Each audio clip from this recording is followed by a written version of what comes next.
Guitar necks, bolt-on guitar necks, that's what we're going to talk about today. So there's a couple different construction styles of the necks here. We got like a fender style, it's 6 in a line, no angle on the peg head, you know, maybe a skunk stripe on the back, something like that. And we got 6 in a line with an angled peg head, kind of like a Jackson or an ESP, maybe an Ibanez, stuff like that. So you got angled, you got 6 in a line, and then we got your angled 3x3 peg head, common with like Gibson, Paul Reed Smith, all sorts of different companies that use this style, and then the glue-on fretboard, whether it be maple or rosewood. So that's kind of your probably your three most popular peg head designs. The three, you know, the 6 in a line straight angled and the 3x3 angled. There's some other ones that are not too popular, not as popular, like say like a 4x2 peg head, stuff like that. Or if you're talking about a bass guitar, you know, like a 5-string bass will have 3 on one side and 2 on the other side. So what I want to talk about today is how these necks are constructed, the neck construction of these necks here. So if we're talking about a 3 or a 6 in the line non-angled, as of a Fender or similar to that, this is basically what they're going to do is take a piece of maple like this, 1 inch thick, and then take a template or another guitar neck, lay it on, draw it, and cut it out. That's about the extent of how they do it. Now they get this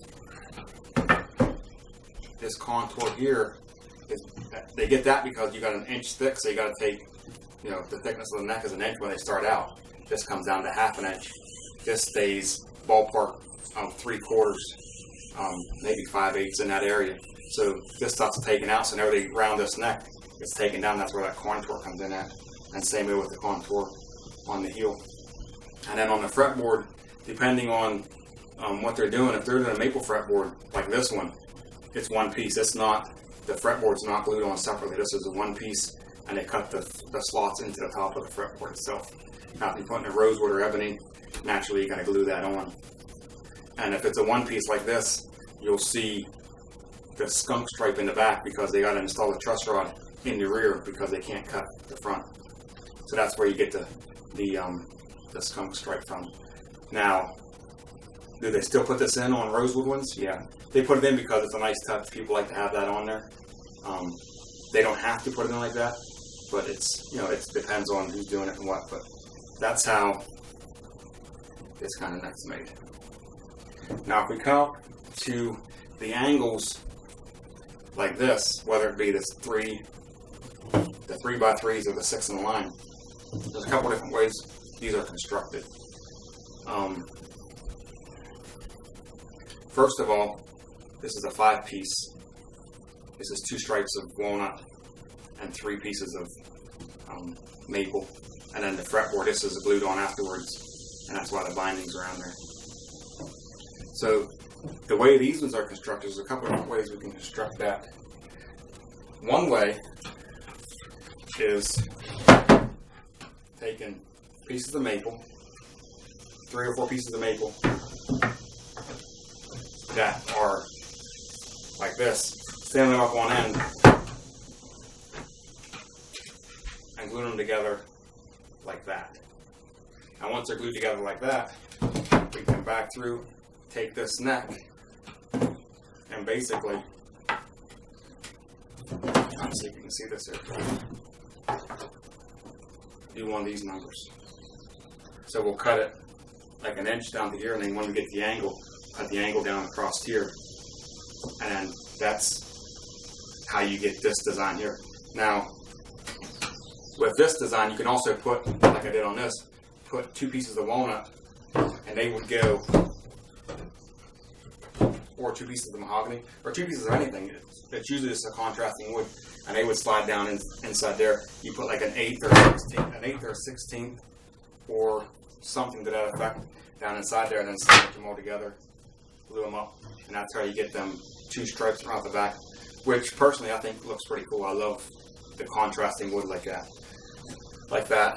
and like that. That's pretty cool. But that's the one way you can get the angled neck. Now, there's another way you can get it. It's not as popular. It's probably not used hardly at all. I doubt if any big companies use this. There's probably not a lot of big companies that actually use this, because this is a lot of wasted wood. You throw a lot of wood away when you do this. But this is a lot stronger. If you got 3 pieces of wood that are glued together, it makes it an extremely strong neck doing it like this. But the second way we can do this is we take a piece of maple like that, and then we'll take a piece like this and we'll cut it like 12 inches into 3 pieces, stack them pieces on top of each other so they're like that thick, and then glue them on here. So you'll have a straight piece coming up, and then about here it'll get thick down about like that. Then from that point you just cut, you take this and you cut your angle onto it, and then now you got your angle. And that's basically another way they can do that. Now, that's not real popular there. You'll have up on this side where you cut the angle, you're going to have where your pieces of wood are glued together, you're going to have glue marks where the wood is glued together. And it depends. Sometimes with the wood it's hidden pretty good, other times it's not. So it kind of depends on how it's done, how it's clamped up and stuff like that, whether or not you're going to see them. And if it's really bad and you see them, then it doesn't look the greatest. So that way it's probably the least popular way to do it. Now, another way is this way. This is going to be the easiest way to show you. This is the Jackson that I'm working on. And if you look on the back of the neck here, so you can get this close to where you can see it.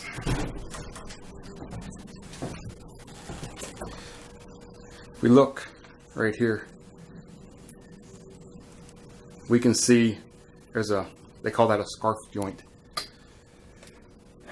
And that's probably what most guitars are coming with. Angled peg heads are coming with this scarf joint on it. Now, with that scarf joint that I showed you, what they're going to do is they're going to take another piece of wood, inch thick, maple or mahogany. That's going to be your 2 neck choices, more than likely. Walnut, I've seen people use walnut, but it's not used that often. More independent guys, you're not going to see the big companies using walnut. At least not right now. It might, in the future, it might become more popular, but right now, it's maple or mahogany, your two main neck woods. So on that scarf joint, like I showed you on the Jackson, they're going to take an inch piece of maple, and they're going to come down to the end down here, and they're going to cut a 15-degree angle. Something like, it'll look something like this.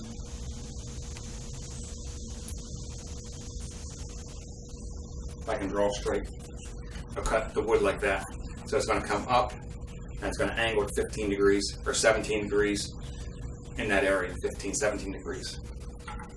Then they're going to take another piece of wood, and it's going to be a thicker piece. It'll be 2.5, 3 inches thick. And basically they're going to cut their angle on it. Imagine this being 3 inches thick, and they're going to cut a 15-degree angle, and it's going to come back straight like the neck. And they're going to cut the opposite kind of 15-degree angle on this one, so it's going to come, hope you can see that, kind of like that. And then what they do is they take the front piece of this, which is cut, and this, and they glue them together. and that's where that scarf joint comes in on the back of your necks. Now, if you know anything about them scarf joint guitar necks, you'll see them on eBay, or if you order one in the mail, you'll come and the scarf joint, not on all of them, but on some of them you'll find that they came apart. And that's one of the problems with that design, is it tends to come apart, and I'm a little confused why it comes apart. Because if it's a good clean joint, if you got glue on it, you got a clamp good, it shouldn't come apart. So I think a lot of that has to do with when it's constructed in the factory or wherever it's done at.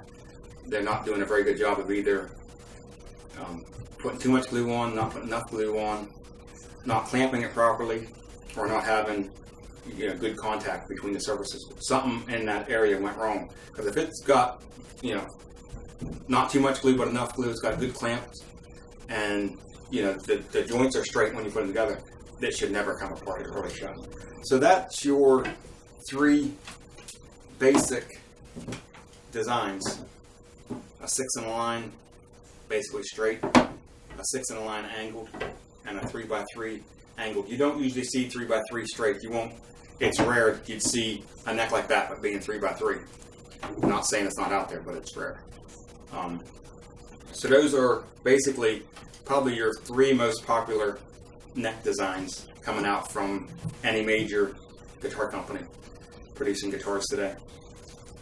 So I just wanted to go over how necks are constructed, and if you'd like to comment in this comment section on your thoughts or whatever on these guitar necks, maybe why these scarf joints on that Jackson I showed you keeps coming apart, give me a comment, let me know. And what I'm going to do is I'm going to let this video up for a couple weeks, a couple days, I don't know how long. I'll come back with a part 2 and show you how I construct my necks. And I kind of went over a little bit there, but I'm going to get into more detail of gluing up the pieces of maple, maybe putting some stringers in there, some walnut or mahogany stripes or something like that in there, and showing you a process of me actually doing it, so you just have an idea of how I construct necks for my guitar, how I like to construct necks for my guitar.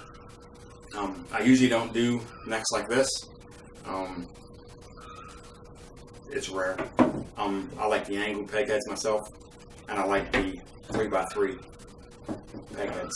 So anyways, thanks for watching, guys, and I'll see you in another video.